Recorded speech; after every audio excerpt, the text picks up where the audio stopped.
Ini juga dipakai.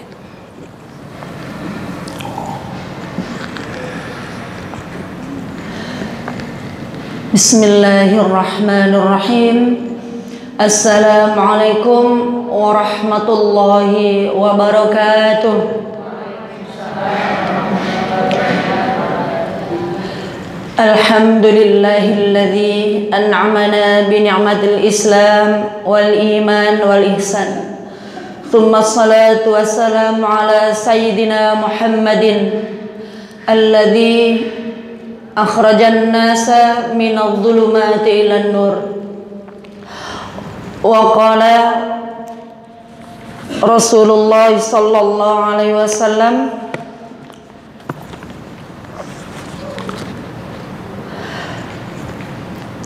idza su'ila 'anil Islam, al-Islamu an tashhada an la ilaha illallah wa anna Muhammadar Rasulullah wa tuqimas shalah wa tu'tiz zakah wa tasumu Ramadan wa tahujjal bait in istata'ta ilaihi sabila.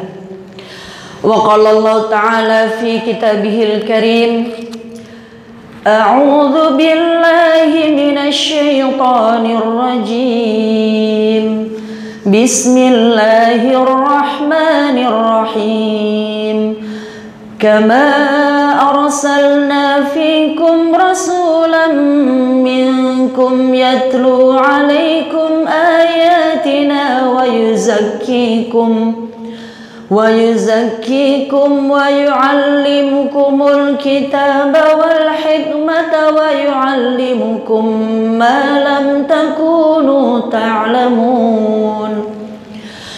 Shadaqallahul azim. Maha benar Allah dengan segala firman-Nya. Saudariku sekalian, rahimani wa rahimakunallah. Alhamdulillahirabbil alamin. Pada hari ini kita bisa melaksanakan kajian rutin yang seharusnya hari ini Ustazah Hafifah Rashid ya. Qadarullah berhalangan dan Allah takdirkan pula hari ini saya berada di sini bisa membersamai saudari-saudari sekalian. Biasanya dipanggil saudari apa ukhti? Ukhti. Karena saya orang Indonesia tadi pakai saudari. Kalau biasa ukhti, oke, kita pakai kata ukhti. Semoga hari ini yang sedang dalam keadaan gundah gulana hatinya dilapangkan oleh Allah. Amin. Jangan berat untuk bilang amin. Yang janda semoga segera dilamar oleh pujaan hatinya. Amin. Dan yang masih gadis dan belum menemukan jodohnya, semoga setelah ini langsung dilamar oleh pujaan hatinya. Amin. Yang sedang sakit, semoga adanya kajian ini dan silaturahim ini penyakitnya disembuhkan oleh Allah. Amin. Jadi ada cerita tuh hari Selasa kemarin tuh, dari Senin malam kepala saya itu kayak dipukul batu. Saya minum obat tambah darah nggak sembuh, obat tolak angin nggak sembuh. Akhirnya mau pergi kajian saya nggak tahan. Kalau saya nggak datang ibu-ibu pasti marah. Akhirnya bismillah ya Allah saya datang. Di dalam kajian itu adalah majelis ilmu. Di majelis ilmu pasti rahmatmu datang. Saya yakin ketenangan pasti datang. Yang sakit insya Allah disembuhkan. Qadarullah. Selasa sore ketuanya buat jahe ya. Minum air jahe. Qadarullah seketika sakit kepala saya yang gak bisa lagi dibawa sujud langsung hilang. Allah mungkin kasih kesembuhan karena kita berada di majelis ilmu. Allah memberikan kesembuhan karena doa ibu-ibu semuanya gak ingin ustazahnya berhalangan. Begitu juga tadi ibu-ibu dari rumah ya, ukhti sekalian pasti, ya Allah kalau bisa jangan sampai ustazahnya berhalangan. Akhirnya kita sama-sama doa nih, semoga kita semuanya dalam keadaan sehat wal afiat. Sesuai dengan judul yang diamanahkan kepada saya hari ini, ukhti sekalian, bahwa saya akan membacakan hadis yang diriwayatkan oleh sahabat Umar radhiyallahu anhu. Qala bainama nahnu julusun 'inda Rasulillah sallallahu alaihi wasallam. Pada suatu hari kami duduk-duduk bersama Rasulullah sallallahu alaihi wasallam. Dzata yaumin ittala alaina rajulun syadidu bayadis siyab. Tiba-tiba pada suatu hari itu muncullah seorang laki-laki yang bajunya sangat putih. Syadidu sawadi sya'ri, yang rambutnya sangat hitam. Artinya dia pakai baju putih bersih, dia masih muda, makanya rambutnya hitam. Ukhti, ada yang sudah putih rambutnya? Nah, tandanya sudah tua. Kalau ini karena laki-laki ini datang ke majelis ilmu yang digambarkan dengan seorang laki-laki yang datang dengan pakaian syadidu bayadis siyab. Jadi bayadis siyab itu bajunya sangat putih. Artinya setiap kita akan pergi ke majelis ilmu, maka hargailah ilmu itu dengan pakaian yang terbaik. Jadi saya terkesan, saya baru kenal Musaz ya. Maklum saya bukan orang Riau ya Bu ya. Saya orang Jawa Timur. Bahkan kalau saya sebutkan nama pesantren saya pun ukhti sekalian nggak kenal. Saya berasal dari pesantren di sudut kota Jombang. Yang nama pesantrennya itu nama kitab fikih I'anatut Thalibin. Pendirinya Kiai Muhammad Arif Ilyas. Nah, orang nggak akan kenal itu. Makanya saya juga nggak kenal dengan Musaz, Muslimah akhir zaman. Saya salut, merinding saya dengar pertama kenapa dibilang Muslimah akhir zaman. Bahwa ternyata Muslimah akhir zaman yang ada di hadapan saya ternyata Muslimah yang mereka ingin kembali kepada muslimah di zaman Rasulullah sallallahu alaihi wasallam. Muslimah yang berhijrah, muslimah yang menutup aurat dengan benar sebagaimana hadis tadi, pergi ke majelis taklim dengan pakaian yang terbaik. Kalau zaman nenek kita Bu ya, zaman ibu-ibu kita dulu yang disebut pakaian orang muslim itu pakai kebaya, pakai kain panjang, pakai kerudung diletak begitu saja. Tapi yang saya lihat hari ini sungguh berbeda dari yang lain. Masya Allah, semoga semuanya diberikan istiqomah oleh Allah Subhanahu wa ta'ala. Istiqomah di dalam kebaikan. Jadi istiqomah itu ada dua ya ukhti sekalian. Istiqomah di dalam keburukan, istiqomah di dalam kebaikan. Nah, kemudian hadis ini la yura alaihi atharus safari. Tidak terlihat dari laki-laki tersebut bekas orang yang bepergian. Artinya debu nggak ada, pakaiannya tidak lusuh, dia tidak nampak orang yang kelelahan. Aneh, tiba-tiba orang datang nongol gitu saja, penampilannya bagus, gak nampak orang jauh. Wala ya'rifuhu minna ahadun, dan satu pun di antara kami tidak ada yang mengenalinya. Sama kayak saya tadi datang, tamu tak diundang, saya diem. Sampai panitia nggak tahu itu saya. Kenapa? Karena orang asing gitu ya. Kemudian hatta jalasa ilan Nabi sallallahu alaihi wasallam fa asnada rukbataihi ila rukbataihi. Sampai akhirnya dia duduk di hadapan Rasulullah dan menyandarkan lututnya kepada lututnya baginda Nabi Muhammad sallallahu alaihi wasallam. Wa wada'a kaffaihi ala fakhidaihi.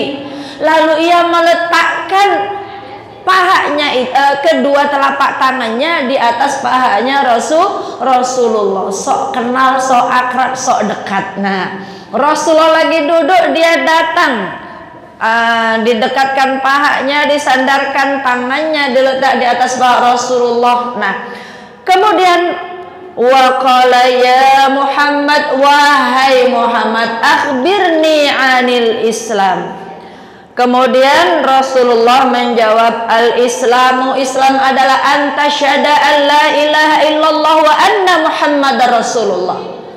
Islam itu adalah apabila engkau bersaksi bahwa asyhadu an la ilaha illallah la ma'buda bihaqqin illallah, tidak ada yang berhak disembah kecuali Allah, wa anna Muhammadar Rasulullah, dan Muhammad adalah utusan Allah. Jadi ketika ukhti sekalian mengaku kita adalah muslimah, maka kita mempersaksikan diri bahwa tidak ada yang berhak disembah kecuali Allah. Nabi Muhammad itu utusan Allah. Kemudian wa tuqimas shalah, ya. Kemudian wa tuqimus shalah wa tu'tiz zakah wa tasumu ramadan wa tahujjal baiti in istata'ta ilaihi sabila. Isinya adalah rukun Islam. Rukun Islam ada berapa ukhti sekalian? 5. Ketika yang 5 ini engkau genggam dengan erat dengan tanganmu, kata Rasulullah, maka engkau disebut orang Islam. Bagaimana cara menggenggamnya ukhti sekalian? Saya gambarkan ini botol aqua nih, ada isinya air. Kalau saya genggam dengan tangan 5 jari 5, kokoh nggak pegangan saya ukhti sekalian? Kokoh. Saya lepas nih 1, masih bisa? Berarti saya tidak pergi haji, itu ya, karena tidak mampu. Kan haji syaratnya mampu. Saya lepas nih yang ke berapa? 4. Kenapa saya lepas? Karena saya tak sanggup berpuasa, karena saya dalam keadaan sakit misalkan. Masih nggak terpegang tuh rukun Islam? Masih. Lepas deh 1 lagi. Nggak mampu zakat karena kita miskin. Masih terpegang nih? Masih. Coba deh, tinggal 2 nih, 2. Berarti tinggal apa?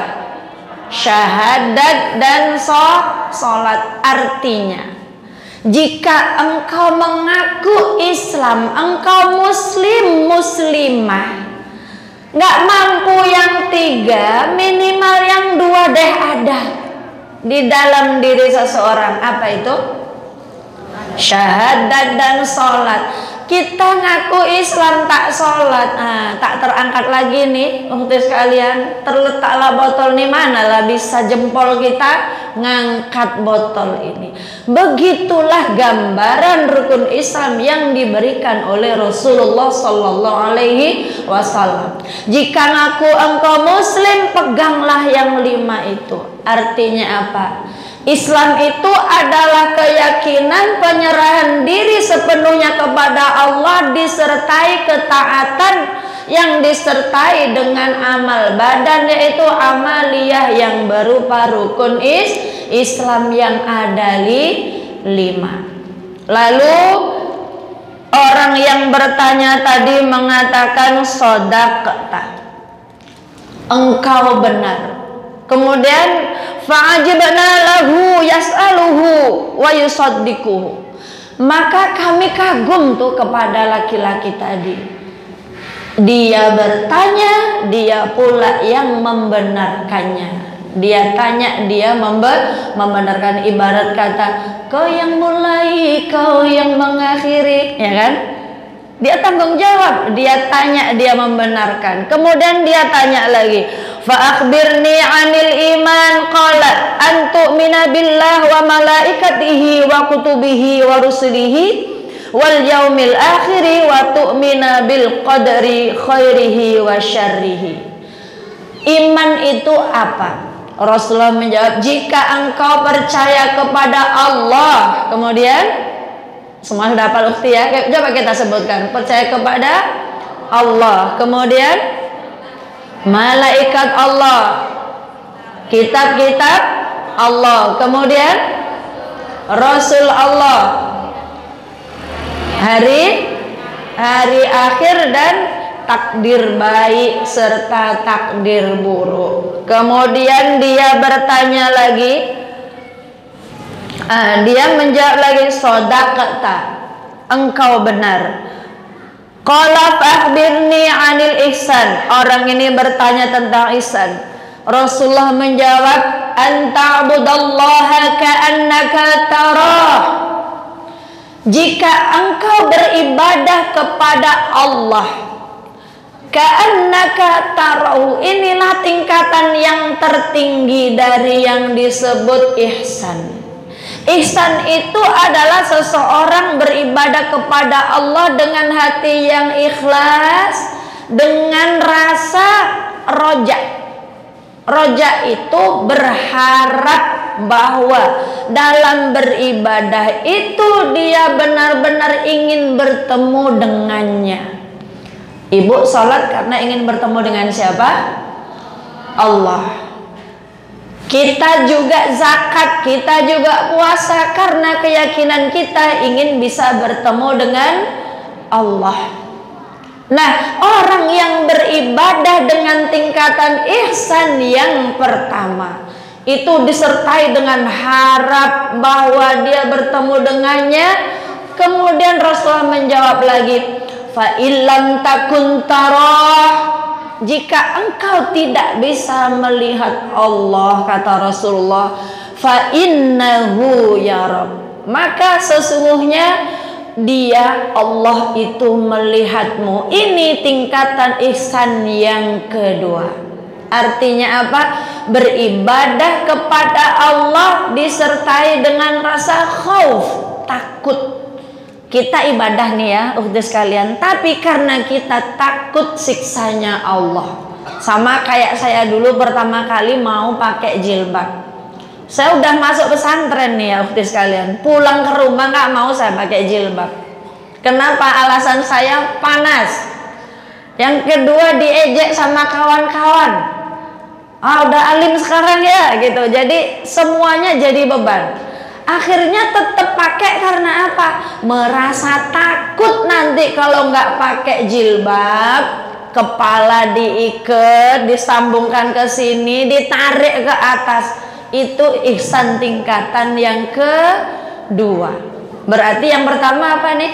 Untuk sekalian, yang beribadah karena rojak, berharap kepada Allah. Tapi kedua-duanya boleh. Itulah inti dari pilar kehidupan seorang muslim dan muslimah. Apabila adalah ketiga-tiganya ini di dalam dirinya, yakni apa tadi yang pertama? Islam, 2 iman, 3 ihsan. Sekarang saya tanya nih sama ukhti sekalian, mana lebih tinggi derajat ketiganya? Ihsan, Masya Allah. Kenapa ihsan?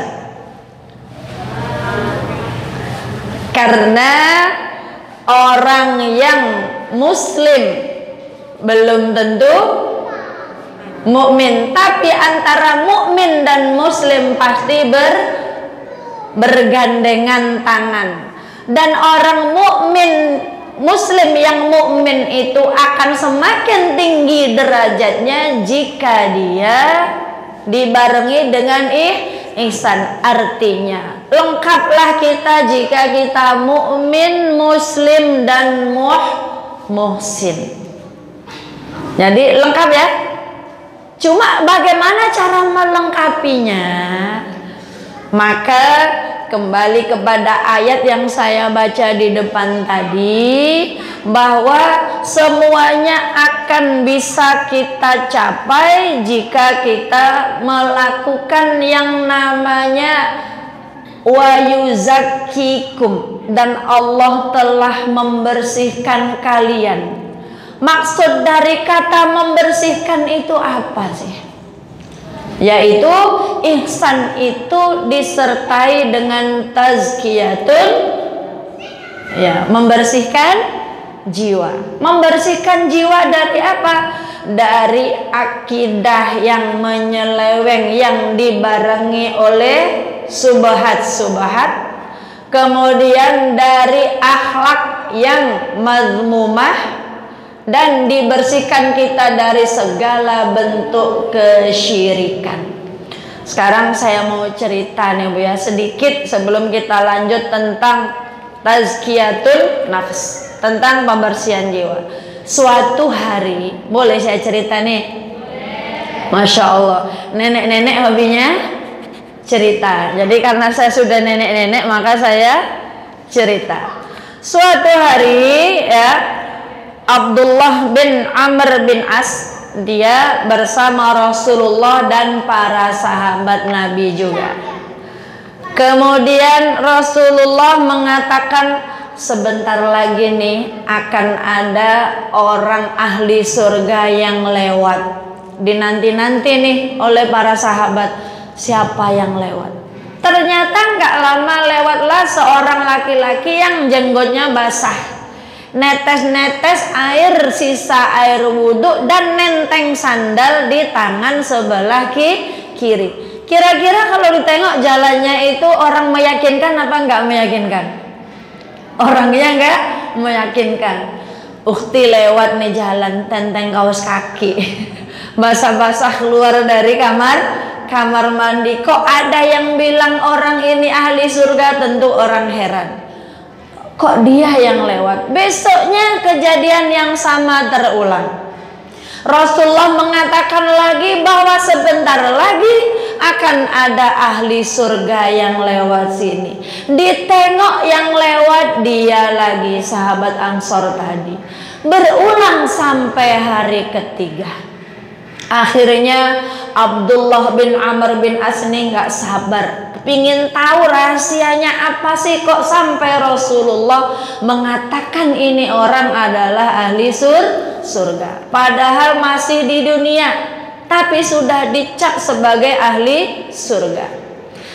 Bertamulah dia ke rumah sahabat Ansor tadi. Assalamualaikum. Waalaikumsalam. Ada apa, akhi? Mohon maaf, saya minta izin, saya sedang ada masalah dengan bapak saya. Apa itu masalahnya? Saya ada masalah yang saya bersumpah tidak mau lagi tinggal di rumah orang tua saya. Maka untuk 3 hari ini saya nginap di rumah kamu, silahkan. Nginaplah. Malam pertama dia tidur diintai nih tuan rumah, nggak ngapa-ngapain, cuma zikir mau tidur sama kayak kita. Apa zikirnya? Subhanallah, ya bersama. Subhanallah, alhamdulillah, wala ilaha illallah, Allahu akbar. Kenapa sih kok zikir itu mau tidur? 4 kalimat yang menandingi, yang tidak ada yang menandingi gitu ya kata Rasulullah. Kemudian tapi itu bagian dari Al-Quran. 4 kalimat ini kedudukannya setelah membaca Al-Quran. Berarti baca Al-Quran terus membaca 4 kalimat tersebut. Tapi 4 kalimat ini bagian dari Al-Quran. Nggak mengapa kamu mulai dari mana saja zikirnya. Kata Rasulullah kalimatnya adalah yang kita baca tadi. Kita ulang yuk. Semangat ya. Subhanallah, alhamdulillah, wala ilaha illallah, Allahu akbar. Stop sampai situ. Jadi sampai situ doang. Terus dia bangun sebelum subuh berwudu. Artinya dia pasti sholat tahajudnya sedikit. Dia sholat tahajud sebelum subuh. Kemudian dia pasti nunggu adzan sholat qobliyah subuh. Pasti dia terus sholat subuh. Berulang kayak gitu 3 hari dengan hal yang sama. Akhirnya di hari ketiga, wahai akhi, sebenarnya saya tidak ada masalah dengan orang tua saya. Saya tidak ada masalah dengan bapak saya. Hanya saja saya ingin tahu kenapa Rasulullah 3 kali bersabda diulang-ulang bahwa engkau adalah calon penghuni surga. Akhirnya dia bilang, aku tidak melakukan apapun kecuali yang engkau lihat tadi malam, kemarin malam, dan 3 malam yang lalu. Akhirnya berpamitanlah sahabat siapa tadi, Bu? Abdullah bin Amr bin As. Begitu berlalu baru beberapa langkah, sahabat Ansor ini dimanggil. Sini dulu, ada yang mau saya bilang. Saya itu ada satu lagi amalan mungkin ya. Saya tidak pernah menyimpan dendam sedikit pun. Saya tidak pernah menyimpan iri dan dengki, hasad dan kawan-kawannya kepada kaum muslimin. Cuma itu doang. Apa itu?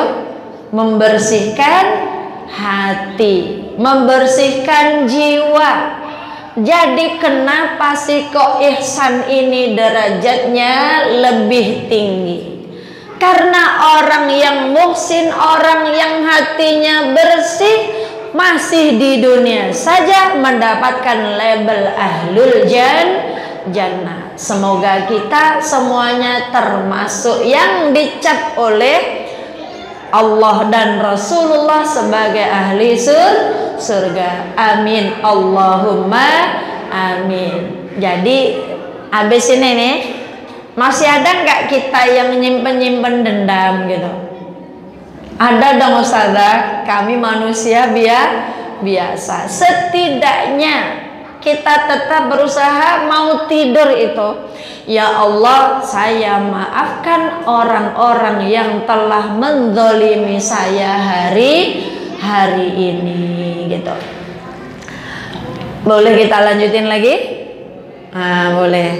Berarti sekarang kita masuk kepada tentang tazkiyatun nafs, yaitu membersihkan jiwa.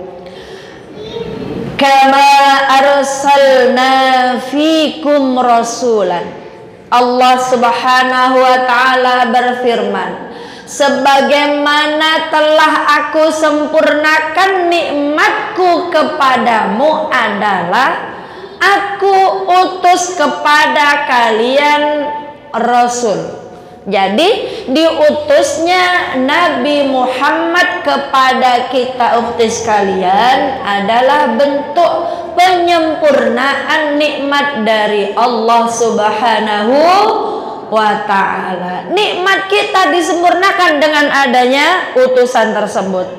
Ngapain Rasul diutus? Yatlu alaikum ayatina, yang membacakan atas kalian ayat-ayatku, yang di dalamnya ada perintah dan laranganku, yang di dalamnya ada tanda-tanda kekuasaanku.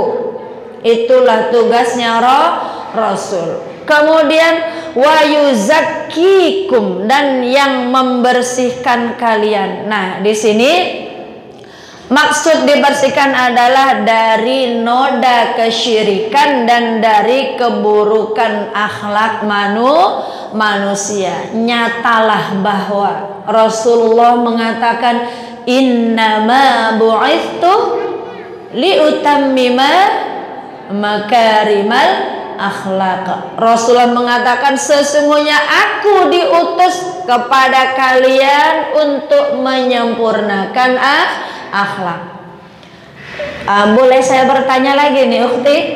Kalau nggak saya tanya nanti takutnya ada yang ngantuk. Jam segini jam enak tidur kan? Kalau libur jam segini tidur. Saya tanya, akhlak itu apa bedanya dengan adab? Jadi ada akhlak, ada adab. Kalau nggak ada yang jawab, biar saya jawab ya. Kalau adab didapat dari proses belajar. Kalau akhlak itu sesuatu yang keluar dari diri seseorang secara spontanitas. Apa yang spontan keluar dari kita itulah akhlak. Dan akhlak ini diperoleh dari proses ibadah yang sangat panjang. Nabi kita Muhammad sallallahu alaihi wasallam disebut sebagai yang memiliki khuluqin azim. Akhlak yang agung adalah diperoleh dari proses ibadah yang sangat panjang. Sampai-sampai Rasulullah sallallahu alaihi wasallam dipuji langsung oleh Zat yang Maha Tinggi di dalam Al-Qur'an yang mengatakan di surah Al-Qalam ayat ke-4 ya. Wa innaka la'ala khuluqin 'azim, dan sungguh engkau Muhammad berada di atas akhlak yang agung. Nah, itulah akhlak Rasulullah yang bisa kita contoh dalam rangka membersihkan jiwa, membersihkan hati. Kemudian tugas Rasul untuk kita adalah wa yu'allimukumul kitaba wal hikmah, dan yang mengajarkan kalian kitab dan hikmah. Hikmah itu ilmu yang sangat dalam. Hikmah itu adalah kebijaksanaan. Wa yu'allimukum ma lam takunu ta'lamun. Tugas Rasul adalah mengajarkan kalian apa yang tidak kalian tahu. Apa sih maksud ayat ini, ukhti sekalian? Bahwa ayat ini mengatakan bahwa ilmu yang kita miliki, jadi semua kita memiliki ilmu. Setiap orang yang lahir punya ilmu, dan ilmu itu akan jadi bumerang jika tidak disertai dengan sifat zuhud. Apa itu zuhud? Menjauhi dunia. Boleh nggak kita punya harta? Boleh nggak kita muslim yang kaya raya?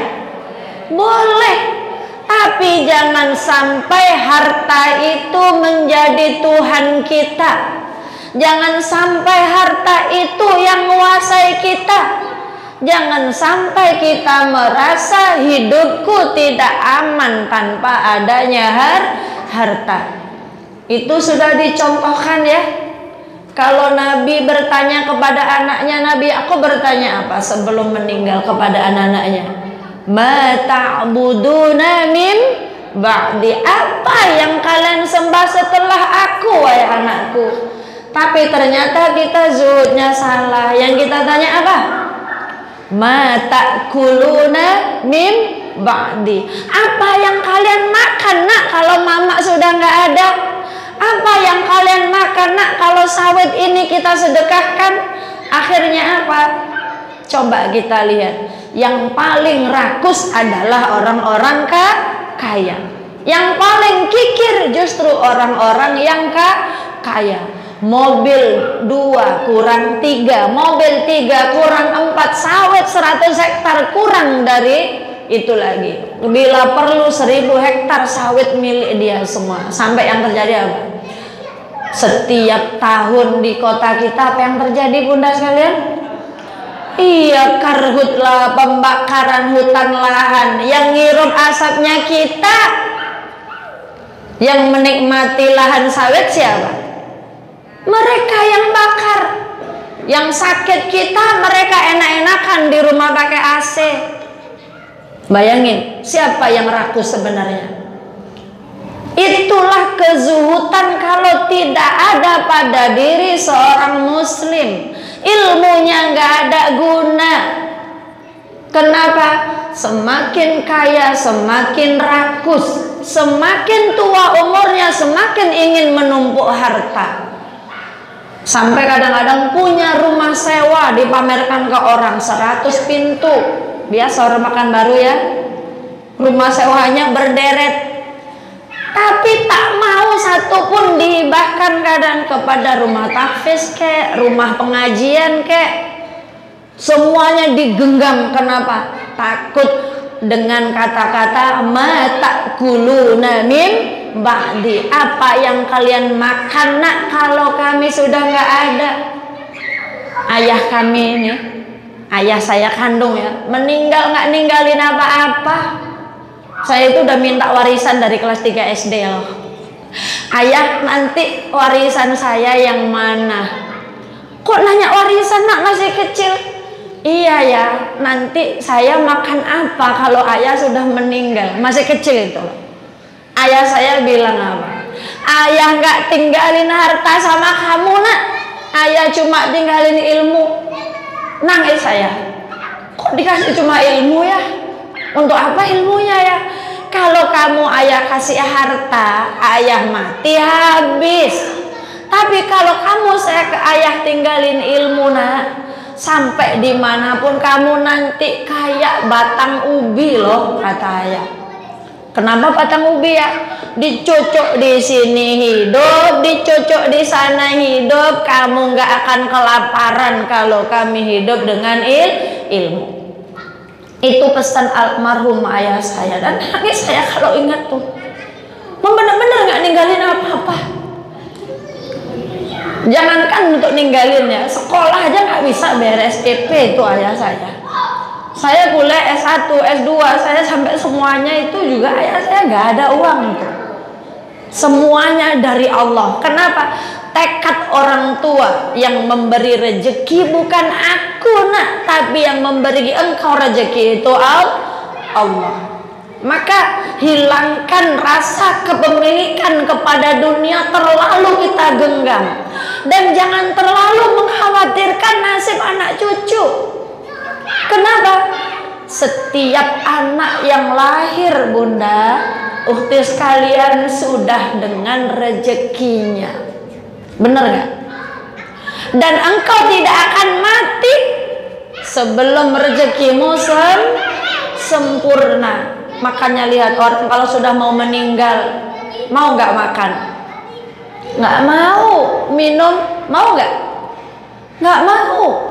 Akhirnya dipaksain sama anaknya. Dokternya bilang pasang infus untuk saluran makan. Ya Allah, kalau udah nggak mau makan, sudah memang tanda sekarat, jangan dipaksa lagi. Kenapa? Rezekinya sudah cukup. Jika cukup rezekimu, engkau pun meninggal.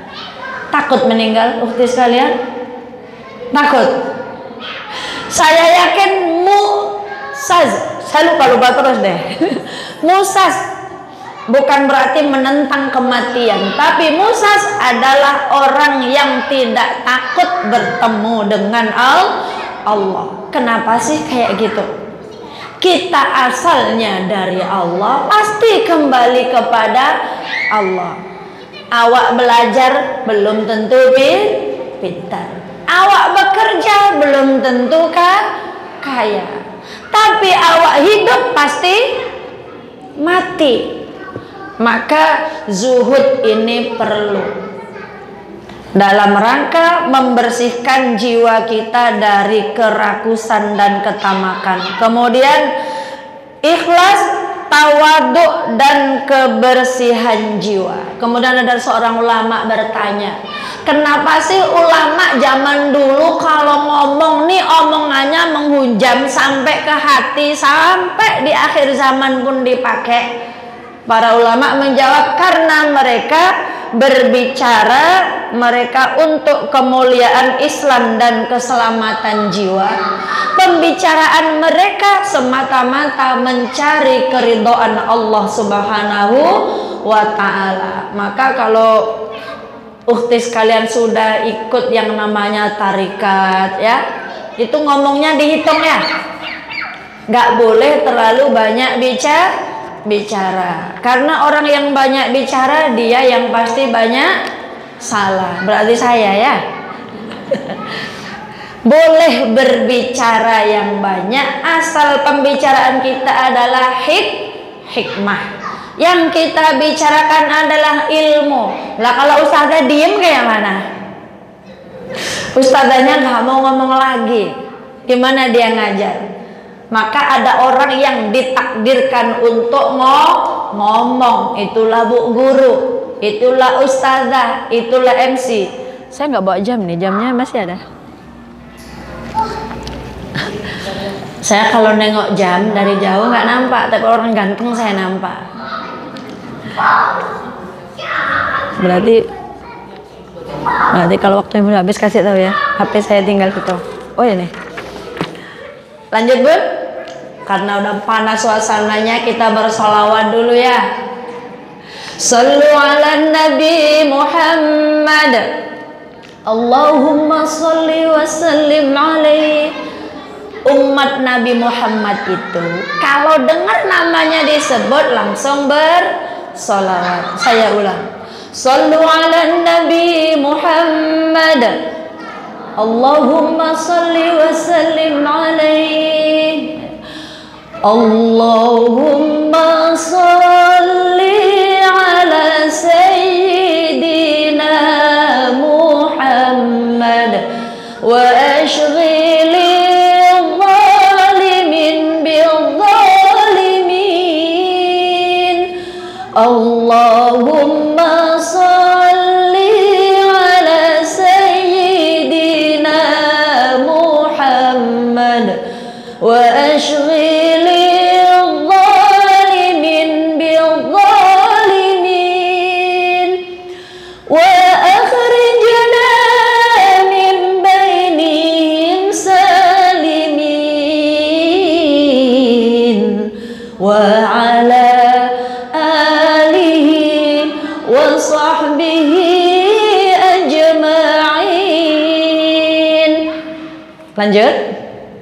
Lanjut.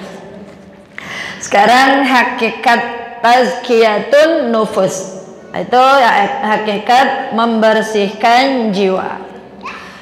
Kenapa kita harus membersihkan jiwa? Karena membersihkan jiwa itu membuat seseorang hatinya merasa tentram, nyaman, dan aman. Berapa yang dirasa? Tentram, nyaman, dan nyaman. Nah, kemudian dalam rangka kita tazkiyatun nufus atau nafas kalau satu, nafas kalau banyak, nufus. Nafsun nufusun. Nafsun nufusun, pendek ya. Jadi membersihkan jiwa, nafas dan nufus sama. Karena ukti kan komunitas hijrah di akhir zaman. Biar paham, nafas itu mufrad satu, nufus itu jamak, berarti banyak. Membersihkan jiwa-jiwa. Nah, kemudian kenapa kita harus membersihkan jiwa? Karena yang selamat kelak di hari akhirat adalah orang-orang yang menjumpai Rabbnya dengan qalbun salim, dengan hati yang bersih. Sebagaimana Al-Quran surah Asy-Syu'ara ayat 88-89. Yauma la yanfa'u malun wala banun. Pada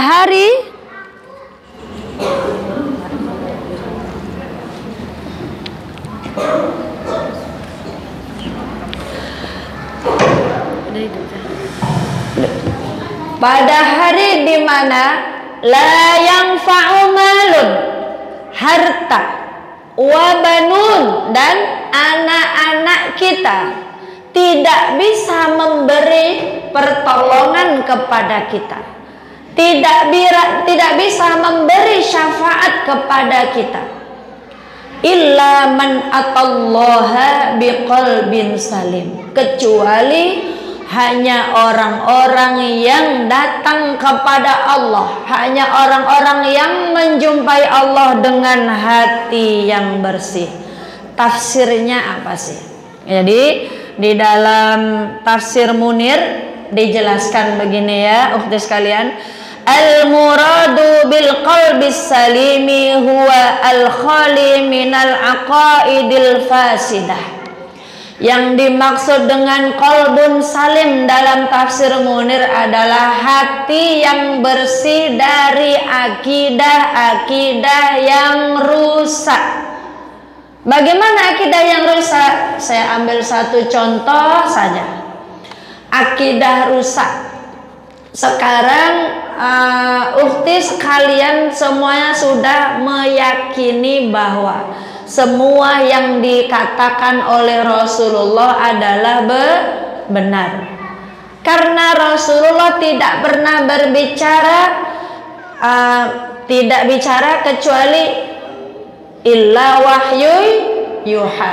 In wa ma yantiqu 'anil hawa in huwa illa wahyu yuha. Itu akidah sudah kita tanamkan dengan sebenar-benarnya, dipancangkan dengan sekuat-kuatnya. Suatu hari ada orang ingin mendangkalkan akidah kita, keyakinan kita kepada Rasulullah Sallallahu Alaihi Wasallam. Bagaimana cara kita membentengi diri? Yang tadinya itu perintah wajib, kok tiba-tiba semakin belajar yang wajib jadi tidak wajib. Sekarang banyak di luar sana orang gembar-gemborkan bahwa hijab itu adalah pemaksaan. Hijab itu adalah sesuatu yang membuat perempuan tidak bisa mengekspresikan dirinya. Padahal perintah hijab datangnya dari Allah Subhanahu wa ta'ala. Jelas perintahnya kita disuruh berhijab. Tapi kok akidah-akidah yang rusak nongol, kita ngikut perlahan-lahan, sejengkal demi sejengkal kita ngikutin keyakinan tersebut. Rusak itu dalam rangka pengamalan. Sekarang kita lihat ada orang ngaku nih jadi Tuhan atau ngaku jadi nabi. Ketika ada orang ngaku jadi Tuhan, kita ambil satu contoh ayat. Ketika Allah membantah bahwa Nabi Isa itu hanyalah seorang rasul. Mal Masihu ibnu Maryam illa rasul. Bukanlah Masih ibnu Maryam, atau diawali Masih bin Maryam itu bukan siapa-siapa kecuali utusan Allah. Kemudian Allah menegaskan ayat berikutnya, kana yakulanit ta'am. Kan diomongkan begitu. Kemudian ibunya adalah perempuan yang sangat benar. Kedua-duanya adalah orang yang makan makanan. Ada orang ngaku Tuhan, kok kita bisa percaya? Ada orang zaman sekarang ngaku dia nabi, mengaku menerima wahyu, kok percaya? Padahal Rasulullah adalah khatamul anbiya wal mursalin, sudah ditutup kenabian di zamannya Nabi Muhammad sallallahu alaihi wasallam. Tapi akidah-akidah yang rusak itu nyusup kita semuanya kok ngikut. Dibentengilah dirinya dari akidah yang rusak. Wal akhlaqul mardulah, dan akhlak yang rendah. Akhlak yang rendah sekarang gak usah kita bikin cari contoh yang aneh-aneh. Ukhti semuanya kenal namanya TikTok. Kenal? Orang mana itu? Ternyata pengikutnya banyak di kita perempuan. Pamer joget-joget, pamer bergaya-gaya di depan TikTok yang dia tak peduli lagi dirinya siapa. Berjilbab, berhijab, tapi dia joget-joget TikTok yang mempertontonkan auratnya dan dirinya di hadapan seluruh orang di dunia. Itu termasuk akhlak yang rendah. Jangankan itu ya, kemarin 17 Agustus suaminya Bunda ada yang ikut lomba. Ada nggak bapak-bapak pakai daster, pakai jilbab? Banyak. Padahal kita sedang memerangi LGBT. Tapi bapak-bapak malah bangga dengan jilbab dan dasternya, alasan meramaikan 17 Agustus. Akidah akhlak rusak dengan acara tersebut. Kemudian wal maili ilal ma'asi, dan yang dimaksud kolbun yang rusak adalah orang yang condong kepada perbuatan maksiat. Dan puncak dari hati yang rusak, kebalikan dari kolbun yang tidak salim, adalah kufur dan syirik. Kekufuran dan kesyirikan adalah puncak dari itu, ditambah lagi dengan kemunafikan. Munafik yang kita kenal 3 itu, tapi ditambah jika ada keterangan yang mengatakan jika engkau benci ada orang berbuat kebaikan, maka di dalam hatimu ada bibit-bibit kemunafikan. Na'udzubillah tsumma na'udzubillah. Kemudian ibu-ibu rahimakumullah, ukhti sekalian, huwallazi ba'atsa fil ummiyina rasula. Allah Subhanahu wa taala mengatakan dialah zat yang mengutus orang yang buta huruf di antara kalian seorang rasul. Artinya rasulnya adalah orang yang buta huruf. Kenapa rasul kita buta huruf? Untuk membuktikan bahwa Al-Quran bukan karya Nabi Muhammad sallallahu alaihi wasallam. Dan sini juga ayatnya disambung wa yuzakkihim, dan membersihkan mereka dari hati yang rusak, agar kita bertemu dengan Allah dengan qalbun salim. Sekarang apa sih urgennya kalau kenapa kita harus tazkiyatun nufus? Kenapa? Ternyata yang pertama, perilaku dan perbuatan manusia sangat tergantung pada kondisi hati. Semuanya masih punya hati? Di mana hati kita? Sebelah mana? Hati apa jantung ya gitu? Ibu taunya di sini ya, hati ya? Di mana hati kita? Sini. Tapi ibu kalau merasa di mana? Di sini apa di sini? Jadi yang dimaksud segumpal darah itu sebenarnya adalah jantung, ya. Ala wahyal qalbu. Coba ibu sekarang ngerasa deh, Ustaz itu apa nggak capek dari tadi ngomong? Coba di sini apa di sini? Di sini kan? Ustaz itu nggak ngerti apa udah panas banget nih udaranya. Pasti juga di sini, di jantung kita. Jadi yang dimaksudkan qalbu di situ adalah jantung kita. Ala wa inna fil jasadi mudghah. Ingatlah di dalam jasadmu, di dalam tubuhmu ada segumpal darah. Kemudian Rasulullah mengatakan idza saluhal jasadu. Kalau baiklah yang segumpal darah itu, maka seluruhnya akan baik. Kalau rusak, maka seluruhnya akan rusak. Kemudian ala wahyal qalbu. Ingatlah itu adalah hati. Dan yang dimaksud tadi apa? Jantung. Fungsi dari semua yang ibu rasa ada pada jantung kita. Kenapa kita harus tazkiyatun nufus? Karena coba tengok di surah Al-Fajr yang terakhir, apa itu?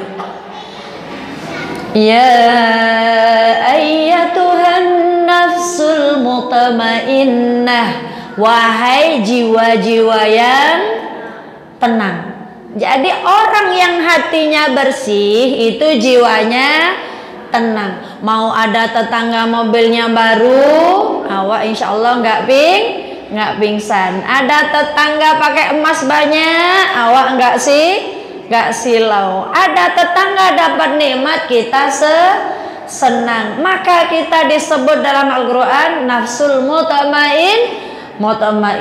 Allah seru lagi, ukhti sekalian. irji'i ila rabbiki radiyatan mardiyah, kembalilah kepada Rabbmu dalam keadaan ridho dan diridhoi, dalam keadaan senang dan disenangi. Kemudian kita dapat bonus lagi, fadkhuli fi ibadi, masuklah ke dalam golongan hamba-hambaku. Siapa sih hamba itu, Bu? Jadi kita yang ngaku sebagai hamba itu, Bu, seneng loh, Bu. Kenapa? Ibu ingat kalau tahiyat nih, coba kita baca semuanya. At-tahiyyatul mubarakatus sholawatut thayyibatu lillah. Assalamu alayka ayyuhan nabiyyu wa rahmatullahi wa barakatuh. Assalamu alayna wa ala ibadillahis sholihin. Jadi ibu yang masuk kategori nama hamba Allah.